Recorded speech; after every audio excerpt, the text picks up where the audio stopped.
The attic smelled of mothballs and dust, the kind of scent that clung to old secrets. Maggie Whitmore stood at the top of the creaking wooden stairs, staring into the dim space where her mother's past had been packed away in boxes and forgotten furniture. Sunlight filtered through a small circular window, casting long slanted shadows over stacked trunks, faded photo albums, and a rocking chair that hadn't moved in years. She wasn't supposed to be here today. In fact, she'd avoided this house for over a decade, ever since Lily vanished. 15 years ago, this was where everything ended. Now, after the death of her mother, Maggie was left to deal with the remnants. As she pulled a dust-covered sheet off an old bookshelf, something fell to the floor. A small cassette tape, barely labeled, with handwriting she immediately recognized. Lily's songs age 7. Her fingers trembled. She hadn't thought of that tape in years. Not since the police took it as evidence and later returned it, saying it held nothing of interest. Just a child singing nursery rhymes, they said. But today, something compelled her to listen again. She brushed off the grime and headed downstairs to the living room, where an old tape recorder still sat among other outdated electronics. Sliding the cassette in, she pressed play. Static greeted her ears, followed by a little girl's voice singing off-key, full of joy and innocence. It was Lily, no doubt. Maggie closed her eyes, trying not to let the emotion overwhelm her. Then, between verses, she heard it, barely audible, tucked beneath the melody. "Help me, Aunt Maggie, I'm still here." Her heart stopped. She rewound the tape, played it again, slower this time. "Help me, Aunt Maggie, I'm still here." The words were faint but unmistakable. Her knees buckled as she collapsed onto the couch, the recorder still playing beside her. The song resumed as if nothing had happened, but Maggie couldn't hear it anymore. Her blood roared in her ears and her hands shook violently. It couldn't be. That message hadn't been on the original tape. She remembered it clearly. She'd listened to that recording so many times during those terrible weeks after Lily disappeared, desperate for a clue, a hint, anything. She remembered every word Lily had sung. This wasn't part of it. Her mind reeled, grasping for explanations. A glitch? A hallucination? Was her grief messing with her memory? But she wasn't crazy. She was methodical, practical. A retired nurse with a sharp memory and an intolerance for fantasy. And yet the voice had said her name, Aunt Maggie. 15 years, 15 long years since Lily vanished from this very house during a summer barbecue in the backyard. She was only 7 years old. One moment she was playing with bubbles near the hedge, the next, gone. There were no signs of struggle, no footprints, no screams. Just her favorite doll dropped near the edge of the woods, as if she had wandered off on her own. But Maggie had never believed that. Lily was too timid. She hated the dark. She would never have walked into the trees alone. The investigation had stretched for months. Search parties scoured the forest. Bloodhounds followed dozens of dead-end trails. The media called it a mystery. The town whispered about kidnappers, family secrets, even supernatural curses, but nothing ever came of it. Eventually, Lily became a statistic. Another unsolved case buried under time and sorrow, and now, after all these years, her voice was back. Not just singing, but calling. Maggie sat still, staring at the recorder like it might sprout legs and run. She had no answers, only questions that clawed at her insides. How had the message appeared? Who recorded it? More importantly, when? The attic suddenly seemed more than dusty and old. It felt haunted, not by ghosts, but by truth. The kind buried so deep it took years to crawl to the surface. She reached for the tape again, this time flipping it over. Side B. Her fingers hovered over the play button, but instead of pressing it, she whispered, "What are you trying to tell me, Lily?" The house creaked in response, as if it too remembered. Before we uncover the haunting truth behind Lily's disappearance, make sure to subscribe to our channel for more gripping true story narrations. The past is never truly gone, and sometimes it speaks through the most unexpected echoes. Maggie didn't sleep that night. She sat in her car, staring at the porch where Lily had once played with chalk and sidewalk bubbles. The cassette lay on the seat beside her like a ticking clock, Tomorrow she'd find someone who might still believe, someone who might help her open the past again. Because this time she wasn't letting go. It had been 15 years, but Maggie could still remember the exact color of Lily's sundress that day. Pale yellow with little daisies stitched along the hem, the sound of burgers sizzling on the grill, the laughter of children darting between lawn chairs. The sun was high, the trees full, and summer felt eternal. Until it wasn't. The day Lily vanished started like any other family gathering. Maggie, Helen, their mother Edna, and a handful of cousins had gathered in the backyard for a Sunday barbecue. The kind they used to have every month before grief hollowed them out. Lily had been especially cheerful that morning, asking a dozen questions about butterflies, drawing chalk flowers on the concrete patio. She'd made up a game called Magic Garden, where she'd pretend to plant invisible seeds and grow them into candy trees. Maggie had taken pictures. Somewhere in a forgotten folder they still existed. Lily holding her doll, Sugar, and grinning with missing front teeth. It was early afternoon when it happened.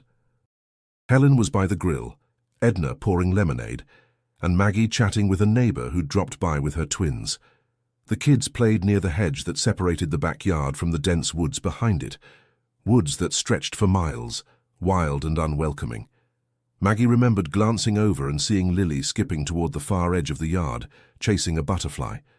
Sugar dangled from one hand. No one thought twice.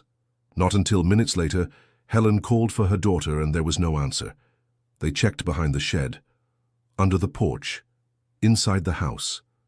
Panic crept in slowly, like a fog. A tightness in the chest, a sharpness in the breath. Helen's voice grew louder, calling again.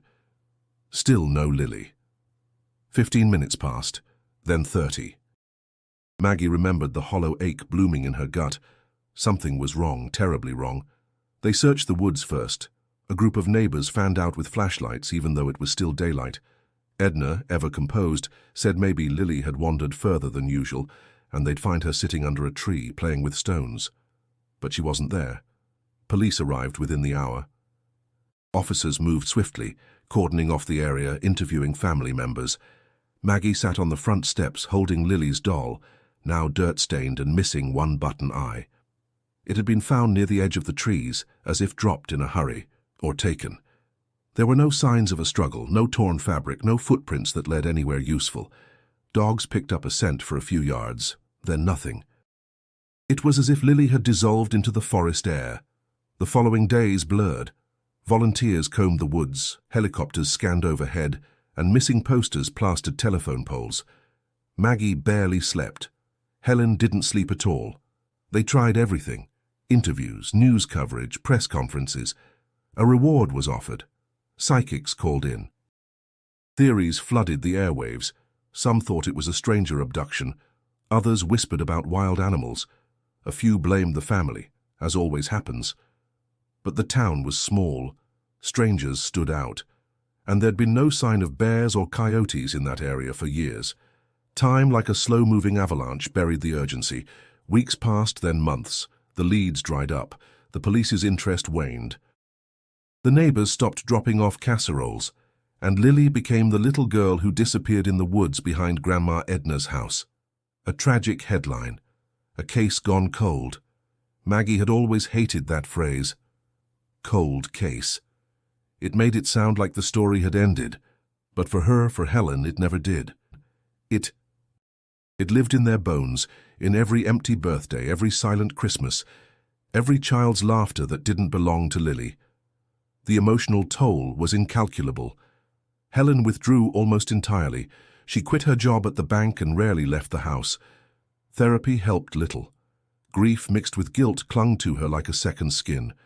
Maggie dealt with it differently. She kept moving, stayed busy. Told herself there was nothing more she could have done, but the questions never stopped circling. What if she had noticed Lily walking further? What if she'd gotten up faster, called her name sooner? The family never truly recovered. Gatherings became rare. Conversations turned shallow. And the house, Edna's house, became a tomb of memories none of them wanted to face. Maggie had not stepped foot in that backyard since the day of Lily's disappearance, until now. And now, after years of silence, that voice, that tiny voice calling her name from an old cassette, had shattered everything she'd come to accept. Something had happened that day. Something more than what they were told, more than what they had believed, and Maggie wasn't ready to let it go. The house felt colder than it should have. Not from the weather, but from something older, deeper. Maggie stood in the doorway of the living room, the cassette still clenched in her hand. She hadn't planned to return here for more than a few hours, just enough time to pack up what was left, sign the papers, and let the house go to auction. But after what she heard on that tape, leaving no longer felt like an option. She moved through the rooms slowly, each step stirring up memories she thought she'd buried. Her childhood bedroom, still painted pale blue, the kitchen where Edna used to make cinnamon rolls on Sunday mornings. Everything preserved in that eerie way only old houses manage, like time had been pressed between the floorboards and kept there, waiting. Downstairs, the cassette recorder sat quietly on the coffee table, like a trap that had already sprung. She played it again. Lily's voice, bright, melodic, young, echoed through the space. Maggie let the song fill the room, forcing herself to listen to every second. Twinkle, Twinkle, Little Star faded into a made-up song about clouds that turned into candy. Then came the whisper. "Help me, Aunt Maggie. I'm still here." She paused the tape. She hadn't imagined it. The message was real, but the question gnawed at her. How could it be there? It hadn't been before. She would have remembered. The original recording had been collected by the police. Nothing suspicious was found, just a 7-year-old singing and giggling, totally unaware of what was to come. She rewound it again, trying to pick apart the layers of sound. The whisper didn't match the rest of the audio. The tone was flatter, quieter. And something about the background, a faint tinkling almost like wind chimes. Maggie froze. There used to be a set of wind chimes on the back porch, just outside the sliding glass doors. Lily loved them. She used to say they sounded like fairy bells. But Edna had taken them down years ago, claiming they made too much noise during storms. So why were they on this tape? She pressed her palms to her temples, overwhelmed. None of this made sense. Either someone had added that whisper later, a cruel, elaborate trick, or the tape held something the police had overlooked. Maggie didn't believe in ghosts. She didn't believe in divine signs. But she did believe in instincts, and hers were screaming that this meant something. She spent the rest of the day searching the house. Not for answers, and not yet, but for other tapes. Boxes filled with Edna's old things were scattered across the living room. Most were filled with meaningless junk, old receipts, half-empty photo albums, costume jewelry. But there were other cassettes, home recordings from the 80s and 90s, tapes labeled with dates, birthdays, holidays. She played several. Some were scratchy family gatherings, others had Edna's voice narrating as she cooked or tidied the house. Nothing stood out, none had Lily. The cassette labeled Lily's Songs, Age 7, was the only one with her name. Exhausted, Maggie collapsed onto the faded couch. Outside, dusk had begun to settle, casting the living room in a pale orange glow. The hum of insects buzzed through the window screen. The house creaked occasionally the way it always had, a language of its own. She didn't want to admit it aloud, but part of her was scared. Not of ghosts or tapes, but of what she might find if she kept digging. Because if the message on the tape was real, then it meant Lily had tried to reach her, and Maggie hadn't heard her. 15 years too late. She needed help. Someone who remembered the case, someone who wouldn't laugh in her face or chalk it up to trauma-fueled delusion. And one name surfaced before any other, Detective Arlo Reed.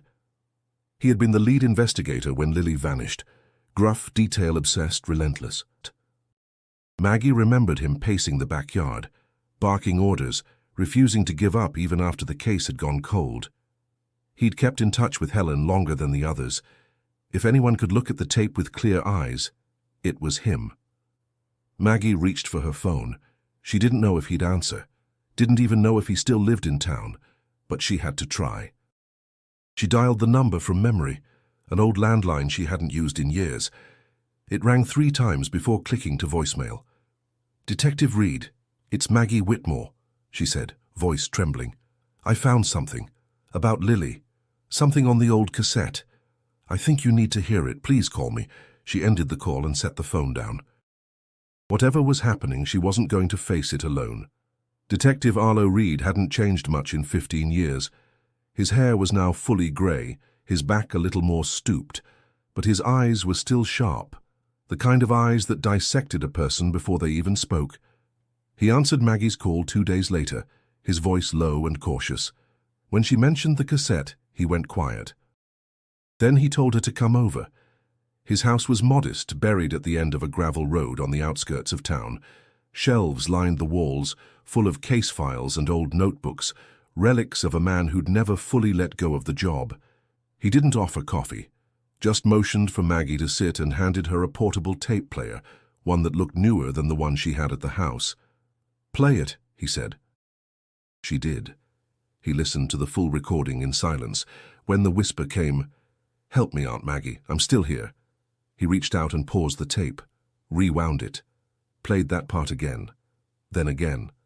He looked up at her, face unreadable. "You're sure this wasn't there before?" he asked. "Absolutely," Maggie said. "I listened to that tape 100 times after she disappeared. That whisper, it's new. I'd bet my life on it." Arlo didn't argue. He just nodded slowly, as if cataloguing the moment in some mental file. "I need to run this through a cleaner," he said. "See if we can isolate layers." He called in a favor from a former tech specialist who owed him. They met in a small recording studio in town. The man, a soft-spoken audio engineer named Will, hooked the tape into modern equipment, digitized the content, and spent hours dissecting the audio in minute detail. What he found was chilling. The whisper came from a separate recording layer than the main singing, meaning it had been recorded at a different time. It wasn't just background noise, it was embedded, intentional. There were slight discrepancies in sound quality, even the tape speed, and beneath the whisper, faint and almost inaudible, was the sound of a bell, like a wind chime. Will adjusted the frequencies, isolated the background, and replayed that section. There it was, a chime metallic and light ringing softly under the plea. Maggie's blood ran cold. "That's the wind chime from Edna's back porch," she whispered. "I'd recognize it anywhere." "But those were taken down before Lily disappeared," Arlo said. "Exactly." The implication hung in the air. Will leaned in. If that background was recorded before Lily vanished, and the whisper added after, then someone had access to the original tape and the house. Arlo sat back, arms folded.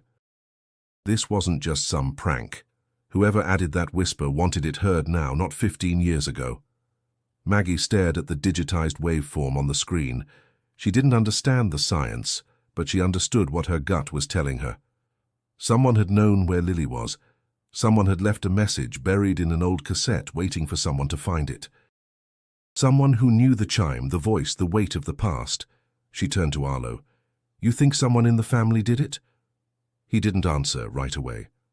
"I think we start with people who had access to the house, and to Lily, who knew the layout, the history, and who would have known about the wind chimes."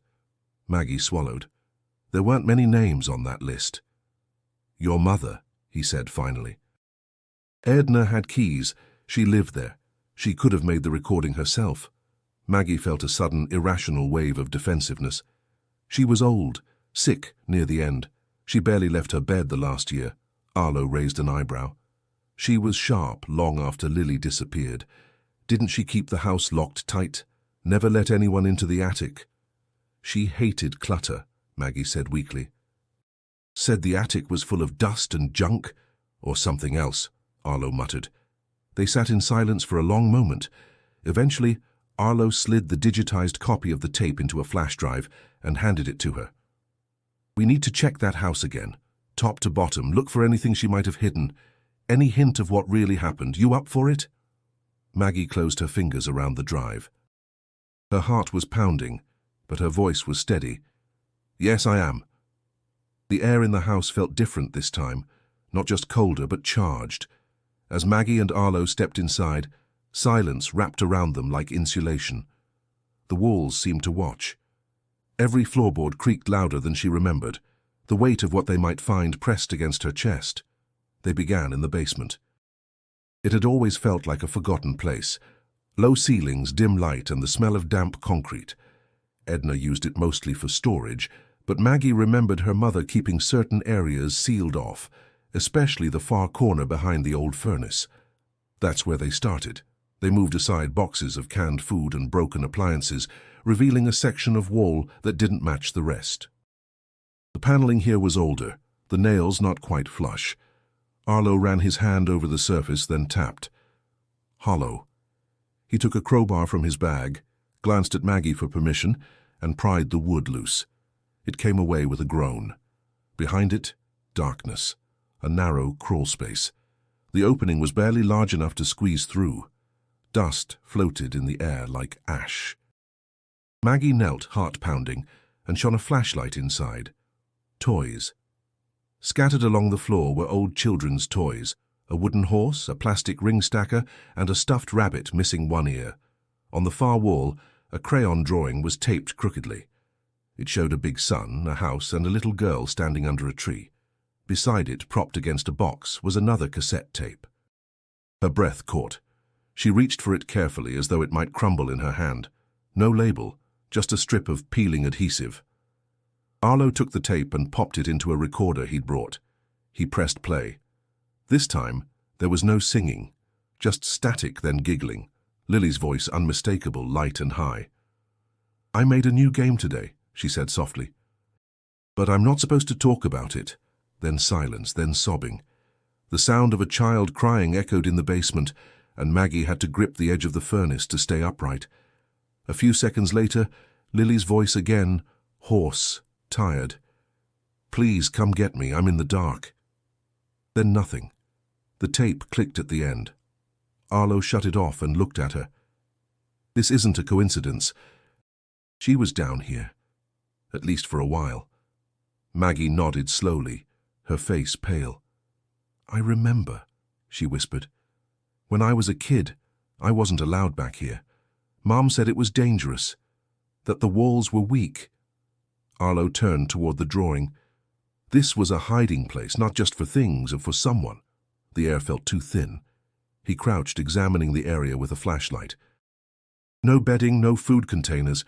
Whoever kept her here didn't plan for it to last long. "She must have been moved," Maggie said. "Or something spooked them," Arlo added. "Or she escaped, and no one told the truth." Maggie's mind reeled. The idea that Lily had been here and beneath their feet crying for help, and no one had known. She scanned the drawing again. It had a strange detail, a small blue circle at the base of the tree like a secret door. Lily had always been imaginative, but what if it was more than fantasy? Back upstairs, Arlo laid both tapes side by side on the kitchen table. "We'll have them analyzed again," he said. "Compare the voices, see if we can time-stamp the recordings." "But someone recorded her," Maggie said. "That means someone knew, someone didn't speak." Arlo looked grim. "That someone might have been Edna." "No," Maggie said automatically, then hesitated. "I mean, I don't want to believe that. We need to consider every angle. Your mother may have loved Lily, but people do strange things when they believe they're protecting someone." Maggie didn't answer.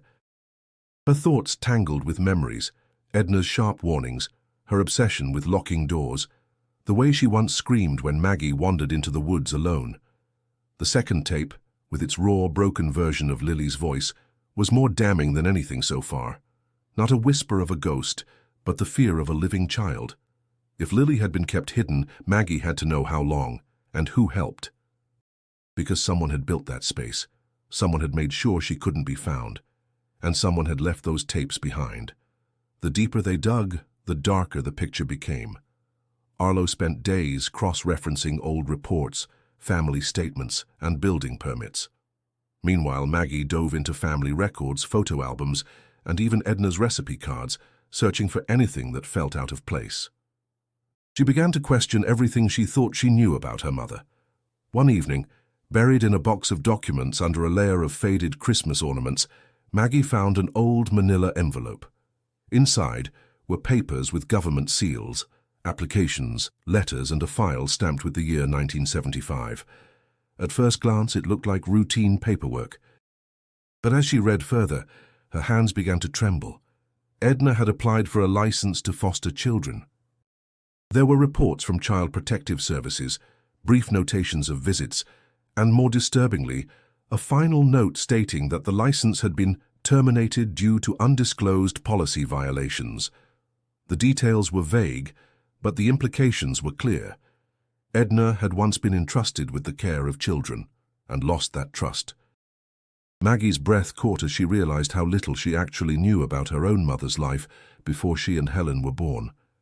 She had always seen Edna as stern, distant, but stable. Now that image was cracking. She called Arlo immediately. "You need to see this." He came over within the hour. As he scanned the documents, his jaw tightened. "These were sealed," he muttered. "How'd you get them?" "They were in her attic," Maggie said, "hidden under junk. She must have kept them quiet. We never knew about this during the investigation." Maggie's voice dropped. "What kind of person loses the right to foster children and then ends up raising her grandchild alone?"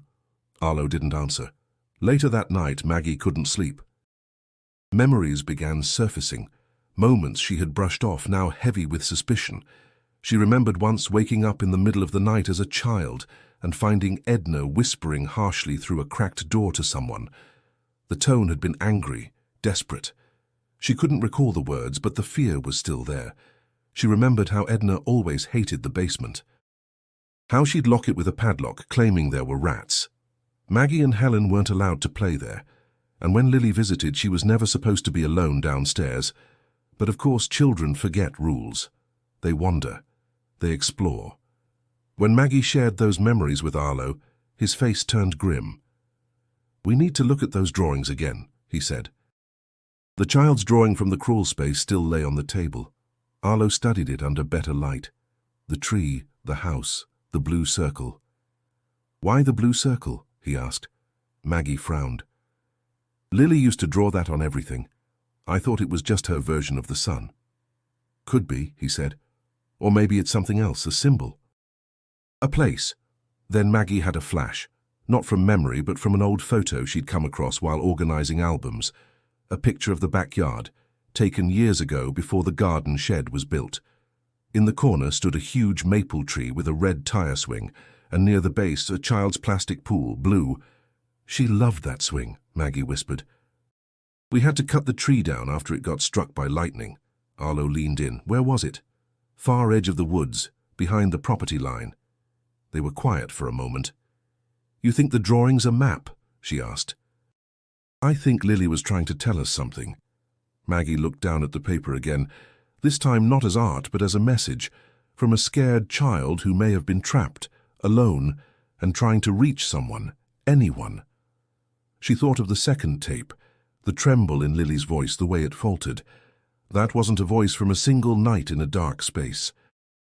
That was the sound of someone slowly unraveling. When she told Helen about the hidden room and the drawing, her sister shook her head violently. "No, no, Maggie, Mom wouldn't do that. She loved Lily." "I know," Maggie said gently, "but something happened, and we've spent 15 years refusing to see it." Helen's denial was fierce, but behind her eyes was fear, not of Edna, but of being wrong. Of having missed it all. Maggie didn't press her, not yet, because the truth was unraveling now, and once it started, it wasn't going to stop. The woods behind the house had grown wild, reclaiming paths that once held footsteps and laughter. Maggie hadn't walked them in years, not since the days of playing hide-and-seek among the trees with Helen and the other neighborhood kids. But now, with Arlo by her side, she moved through the overgrowth with renewed urgency. They followed the edge of the property line, using the old photo Maggie had found as a guide. The maple tree was long gone, cut down after the storm. In its place stood a decaying stump, blackened and cracked with age. But just to the left of it, half buried under moss and stones, something glinted faintly in the sunlight. It was a metal lunchbox. Maggie knelt, brushing away the debris with trembling fingers. The box was rusted but intact, sealed with a latch that squealed when opened.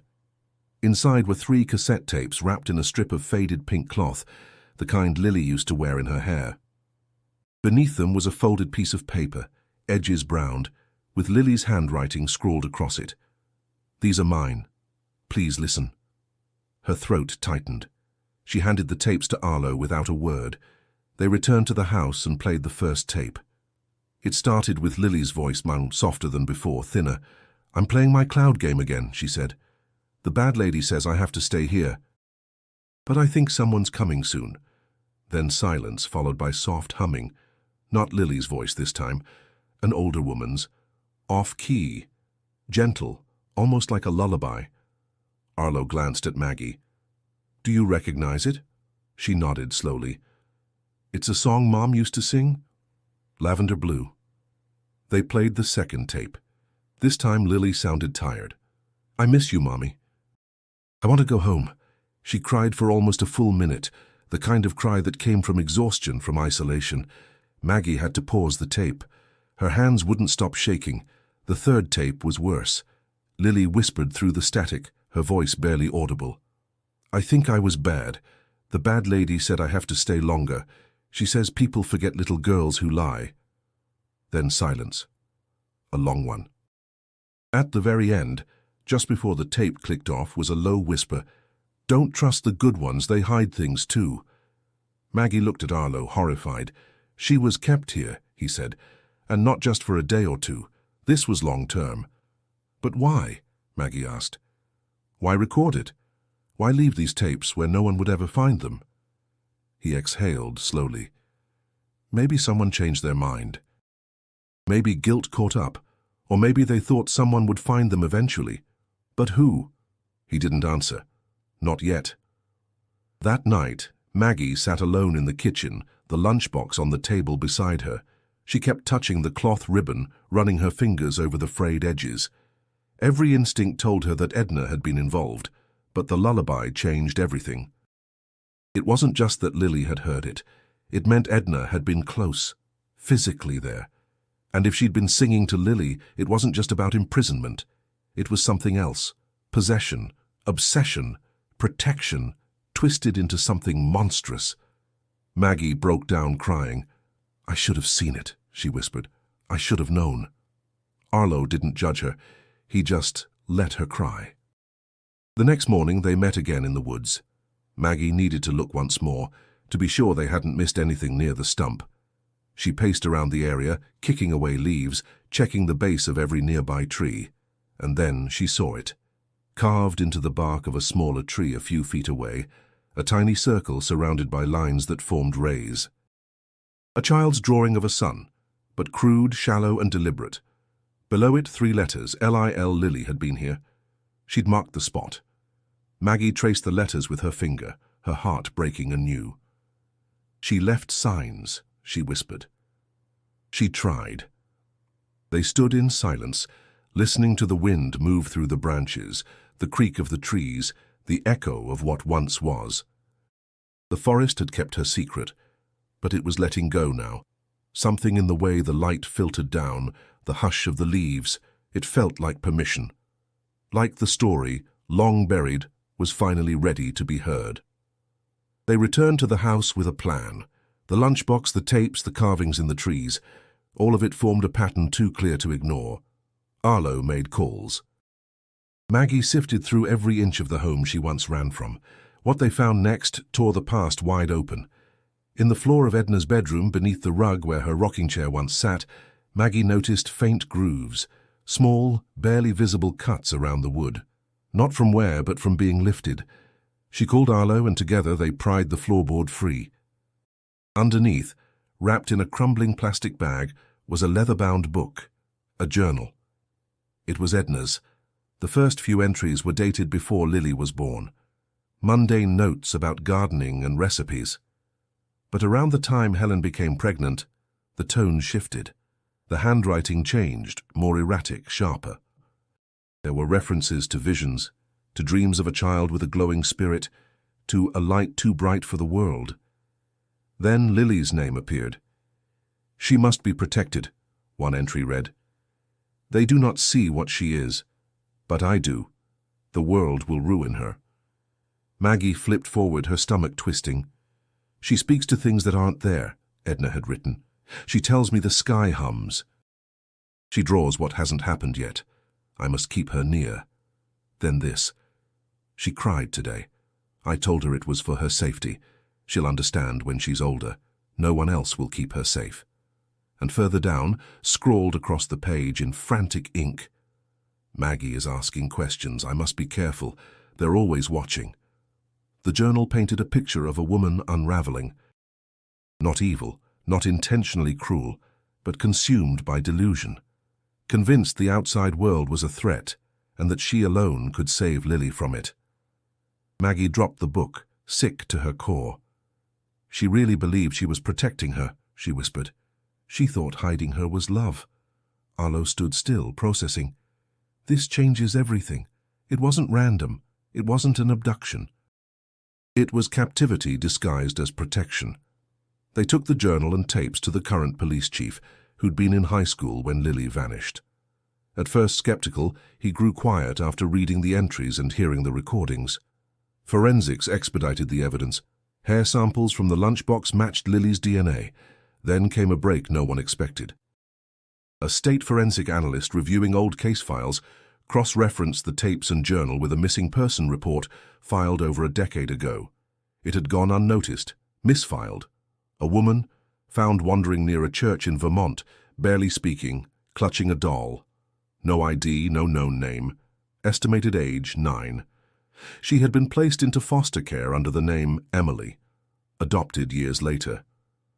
No memory of her early childhood, but certain details had always troubled her doctors. Flashes of trees, a woman humming a song she couldn't place, and a box of tapes she sometimes dreamed about but couldn't explain. Maggie and Arlo were stunned. The possibility was almost too much to process. She was moved, Maggie said. Edna didn't keep her hidden forever. She brought her somewheres and left her. Arlo nodded. Maybe she couldn't keep up the illusion. Maybe her mind snapped further. The final piece came when they contacted Emily's therapist. With permission, Maggie was allowed to meet the young woman, now in her early 20s, quiet with large, cautious eyes. The moment Maggie saw her, she gasped. The shape of her face, the curve of her jaw, it was Lily. She didn't say anything right away. She just sat across from her, hands shaking, until Arlo gently slid one of the tapes across the table. Emily, M, as she called herself, stared at it. Then, slowly, tears welled in her eyes. I know that, she whispered. That song, I don't know why, but I know it. They arranged a DNA test. The wait was agonizing. Helen, barely able to breathe, refused to come at first, but when the results came in, she was there, standing beside Maggie, clutching her arm. Positive match. Emily was Lily. The air inside the counselor's office was heavy with disbelief. No one spoke at first. The DNA results lay on the table between them, like a lit match on dry paper. Maggie read the words again and again, her brain struggling to process what her heart already knew. Lily was alive. She had survived. Her name was Emily now. M. And though she didn't remember her childhood clearly, fragments had always haunted her. The red swing, the smell of pine needles, the sound of a woman humming while the walls closed in. She'd never been able to explain it to anyone. Not her foster parents, not her therapists. It lived inside her like a language no one else spoke. Now, sitting across from two women who were strangers and family at once, she finally felt something settle inside her. I used to dream about that swing, Em said softly, avoiding their eyes. I'd see it swaying, but no one was there, just me, watching. Maggie couldn't hold back anymore. That was your favorite place. You'd run to it the second we got to Mom's house. You used to scream when we made you come inside. Em glanced up, her eyes wide. I did? Helen was silent, her face pale and unreadable. She hadn't spoken since the results were revealed, her body rigid with grief and awe. Now her voice came out in a whisper. You were 7. We were in the backyard. You were playing near the edge of the woods, chasing a butterfly. I turned my back for 5 minutes. Em's lips parted, a flicker of memory crossing her face. There were trees. And a bell. I followed a sound. Maggie leaned in. The wind chime. Em nodded slowly. I think I thought it was a fairy. I thought someone was playing a game. No one spoke. The room held too much history, too many lost years compressed into one fragile moment. Arlo later told Maggie that cases like this almost never ended this way. Usually they found bones, or nothing, but never the person. Never 15 years later, holding pieces of the past in their hands like broken glass. Em didn't remember the crawl space, or the tapes. But when she heard her own voice on the recording, the whisper, the sobs, the desperate plea, she wept. Not from recognition, but from the pain of it. From knowing that had been her. I used to get scared in small places, she said later. Closets, under the bed. I didn't know why, I guess I do now. Therapists advised patience. Reconnection would take time. Em had been adopted at 10, raised in a good home. Her adoptive parents supported her decision to explore her past, but the transition wouldn't be simple. It never was. Helen struggled the most. At times, she'd stare at Em like she was still 7, like a dream she didn't dare trust. She apologized constantly for not protecting her, for letting her go. "I should have never left you alone," she whispered one night, tears running down her face. "I should have known something was wrong." But Em, gentle and soft-spoken, only said, "You didn't leave me. She took me." And they both wept. Maggie, meanwhile, took to walking the woods every morning, not to search, but to breathe, to remember. She stood often at the base of the old stump, fingers brushing over the scarred bark of the nearby tree. The initials Lily had carved were still there. Sometimes Em joined her, sometimes not. One day, Em brought a journal. She'd started writing things down, images, scents, bits of memory that bubbled up without warning. "There was a bell over the door," she said one morning. "Wherever she took me after. I remember the sound, and someone used to say, 'Stay quiet and you'll go home soon.' But they never took me home." "Do you know who it was?" Maggie asked gently. Em shook her head.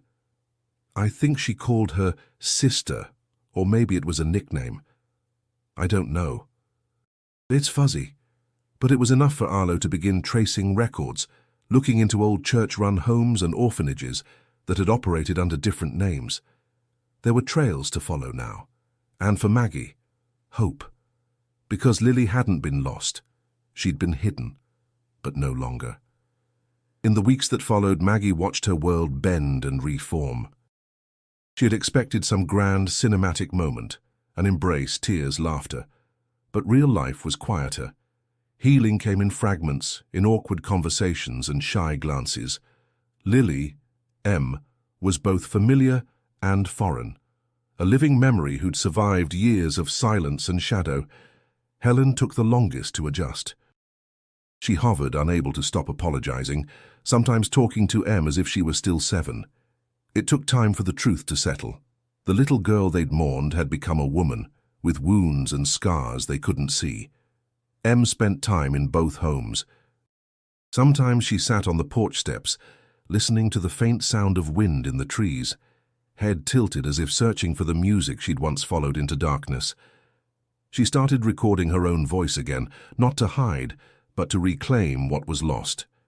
She filled journals with questions for her past self, poems about shadows and sunlight, memories she could only half believe.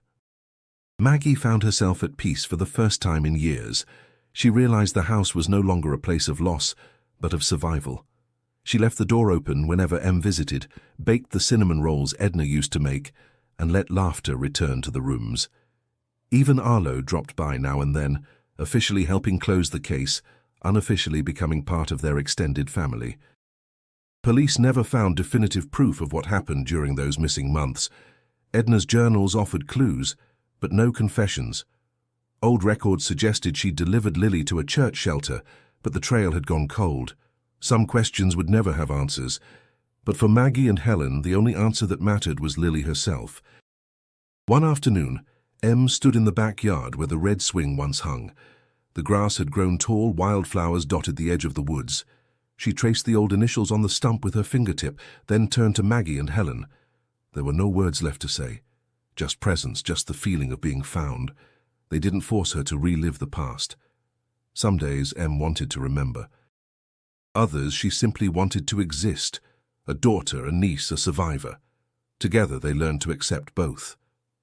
Maggie sometimes wondered what Edna had seen in Lily. What fear, what hope, what twisted love. She grieved for the woman her mother had become, and for the grandmother Em would never really know. But she chose not to let anger consume her. The past could not be changed, but it could be understood. Helen, once a shell of herself, began to soften.